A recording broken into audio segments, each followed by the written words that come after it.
السلام علیکم ناظرین، آپ دیکھ رہے ہیں زبان-ے-خلق کافی شو اور میں ہوں ڈاکٹر شہزاد۔ ناظرین، قرآن پاک میں سورہ مائدہ میں اللہ پاک فرماتے ہیں کہ وَمَنْ أَحْيَاهَا فَكَأَنَّمَا أَحْيَا النَّاسَ جَمِيعًا، جس نے ایک انسان کی جان بچائی گویا اس نے ساری انسانیت کی جان بچائی۔ بے شک یہ میڈیکل کا شعبہ ایک مسیحائی کا شعبہ ہے، اسی لیے ڈاکٹرز کو مسیحا کہا جاتا ہے۔ تو سوال یہ پیدا ہوتا ہے کہ مسیحائی کے شعبے کے علم بردار اور مسیحا کہلانے والے یہ ڈاکٹرز حضرات کیا معاشرے میں انقلاب لا سکتے ہیں؟ ہے نا یہ ایک عجیب اور مشکل سا سوال۔ آپ سب حیران ہو رہے ہوں گے کہ یہ کیسا سوال ہے کہ ڈاکٹرز حضرات جو کہ خود مصائب کا شکار ہیں، آئے دن سٹرائک کرتے ہیں، بے پناہ مسائل تکالیف برداشت کرتے ہیں اور اپنی سرکاری جاب اور پرائیویٹ جاب میں بھی مشکلات کا شکار رہتے ہیں، تو وہ کس طرح انقلاب لا سکتے ہیں؟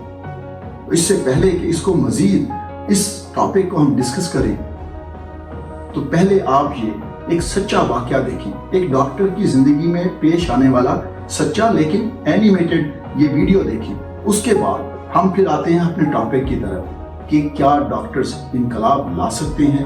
تو آئیے دیکھیے یہ اینیمیٹڈ سچے واقعے پر مبنی ایک اینیمیٹڈ ویڈیو، اس کے بعد ہم اس کو ڈسکس کرتے ہیں۔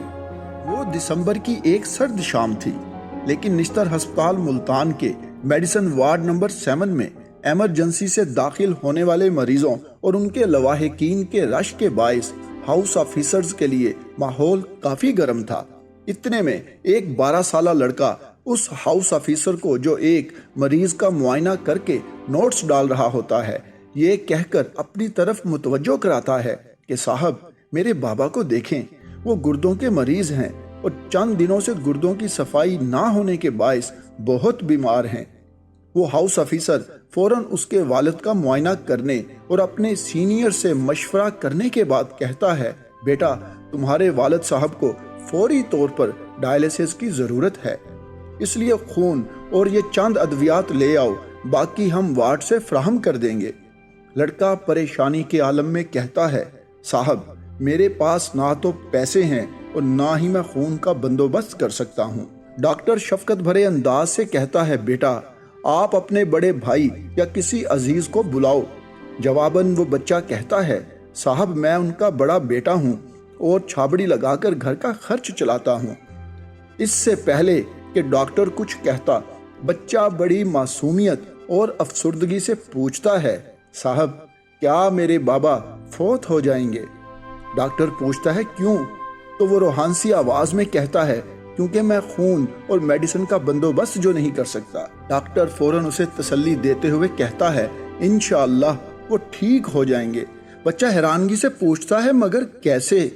جواب ملنے سے پہلے وہ پھر یہی سوال دہراتا ہے تو ہاؤس آفیسر اس کا ہاتھ پکڑ کر وارڈ کی مسجد کی چٹائی پر یہ کہہ کر اسے بٹھا دیتا ہے کہ جب تک میں تمہیں آ کر نہ اٹھاؤں تم نے یہاں بیٹھ کر یا اللہ مدد کا ورد کرنا ہے۔ بچہ حیرانگی سے پوچھتا ہے، صاحب اس سے میرے باپ کا علاج کیسے ہوگا؟ بے چینی کے عالم میں ابھی وہ مزید سوال کرنا ہی چاہتا ہے کہ بقیہ مریضوں کے لواحقین کو انتظار کرتا دیکھ کر ڈاکٹر اسے تنبیہ کرتا ہے، اگر تم نے اپنے والد کا علاج کرانا ہے تو میری ہدایت پر عمل کرو۔ بچہ ڈر کر فوراً یا اللہ مدد کا ورد شروع کر دیتا ہے، جبکہ ہاؤس آفیسر اپنے دوست اور بلڈ ڈونر سوسائٹی کے ممبر ڈاکٹر عتیق کو فون کر کے او پازیٹیو بلڈ اور خود سمیت دیگر ہاؤس آفیسر سے پیسے اکٹھے کر کے میڈیسن منگوا کر اور ڈائلیسس یونٹ کی سسٹر ناہید کو ہدایات دے کر دیگر مریضوں کی دیکھ بھال میں مصروف ہو جاتا ہے۔ چند گھنٹوں بعد جب سسٹر ناہید آ کر اسے ڈائلیسس مکمل اور مریض کے بہتر ہونے کا بتاتی ہے تو فوراً اسے بچے کا خیال آ جاتا ہے، جس کو وہ یا اللہ مدد کے ورد کا ٹاسک دے کر بھول جاتا ہے۔ جو ہی وہ اس کے پاس جاتا ہے تو یہ دیکھ کر حیران رہ جاتا ہے کہ بچہ پسینے سے شرابور اور تھکاوٹ سے ہلکان ہونے کے باوجود مسلسل یا اللہ مدد کا ورد کرنے میں مصروف ہے۔ وہ بڑے پیار اور شفقت سے اس کو اٹھا کر ڈائلسس روم میں اس کے والد کے پاس لے جاتا ہے، جو سکون سے بیٹھا اپنے بیٹے کا انتظار کر رہا ہوتا ہے۔ بچہ پھرتے جذبات سے اپنے باپ کو جپھی ڈالتے اور آنسو پونچھتے ہوئے پوچھتا ہے، صاحب یہ سب کیسے ہوا؟ تو ڈاکٹر مسکراتے ہوئے جواب دیتا ہے، تم نے مسلسل یا اللہ مدد کا جو ورد کیا ہے، یہ اس مدد کا نتیجہ ہے۔ تقریباً 4 سال بعد دوستوں سے ملنے وہ ڈاکٹر ملتان آتا ہے۔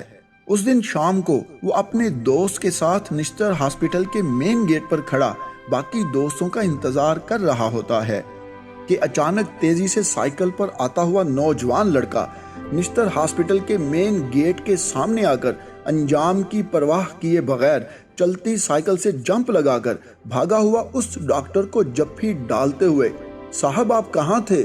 صاحب آپ کہاں تھے؟ کہنا شروع کر دیتا ہے۔ وہ ڈاکٹر اور اس کا دوست لڑکے کی اس حرکت سے گھبرا کر اسے دور ہٹاتے ہیں۔ اس سے پہلے کہ وہ کچھ کہتے، وہ ایک ہی سانس میں ماضی کا سارا قصہ دہرا کر ان کو اپنی پہچان کراتا ہے۔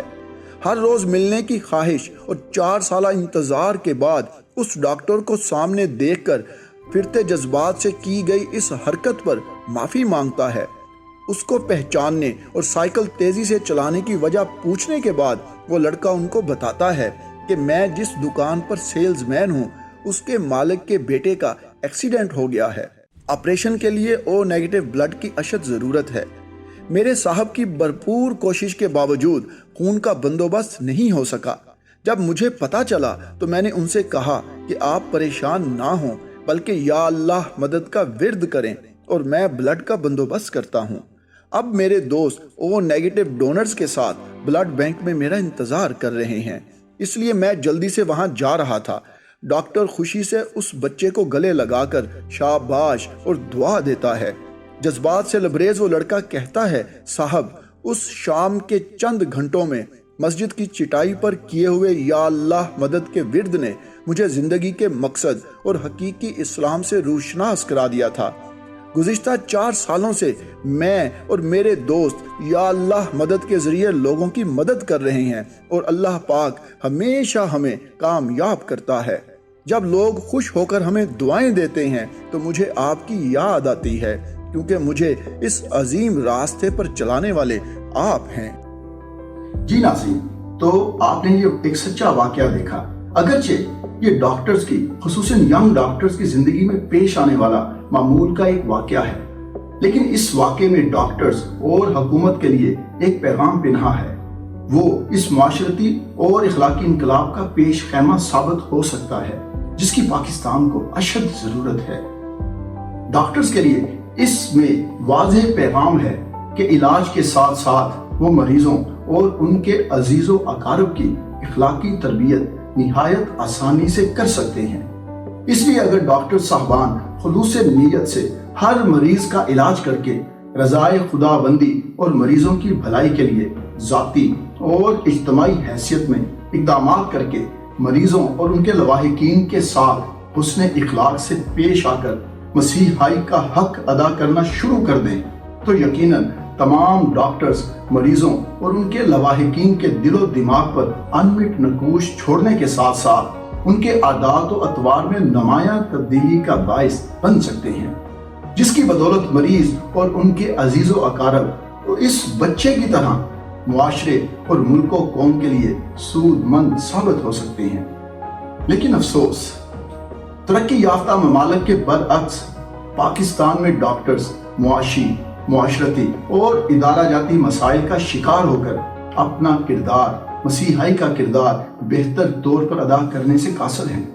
اگر ریاست ان ہیروں کی قدر و منزلت کا ادراک کر لے، ان کے جائز حقوق کی فراہمی کو یقینی بنا دے، ڈاکٹرز کو بوجھ سمجھنے، انہیں نظر انداز کرنے اور ان کا استحصال کر کے پاکستان سے ہجرت پر مجبور کرنے کی پالیسی کو ترک کر دے، اگر ریاست ڈاکٹرز کو دیگر ریاستی ملازمین یعنی ججز، جرنلز اور بیوروکریٹس کے مساوی نہ صحیح، نصف نہ صحیح، بلکہ ان کو ملنے والی سہولیات کا 1/4 ہی فراہم کر دے، اگر ریاست ڈاکٹرز کو جان و مال کا تحفظ فراہم کر دے تو بلا شبہ یہ قابل فخر انمول ہیرے نہ صرف پاکستان کو صحت کے مسائل سے انتہائی قلیل مدت میں نجات دلا سکتے ہیں بلکہ عوام الناس کی خدمت اور تعلیم و تربیت کر کے معاشرتی اور اخلاقی انقلاب برپا کر سکتے ہیں۔ ہم درد بن کے درد نہ بانٹا تو کیا جیے، ہم درد بن کے درد نہ بانٹا تو کیا جیے، کچھ درد دل بھی چاہیے انسان کے لیے، جینا بھلا کیا اس کا جو اپنے لیے جیے، جیتا تو وہ ہے جو کہ ایک غیر کے لیے مرے۔ شاید کہ تیرے دل میں اتر جائے میری بات۔ شکریہ۔ مزید ویڈیوز دیکھنے کے لیے اس چینل کو لائک کریں، سبسکرائب کریں اور بیل آئیکن کو کلک کریں۔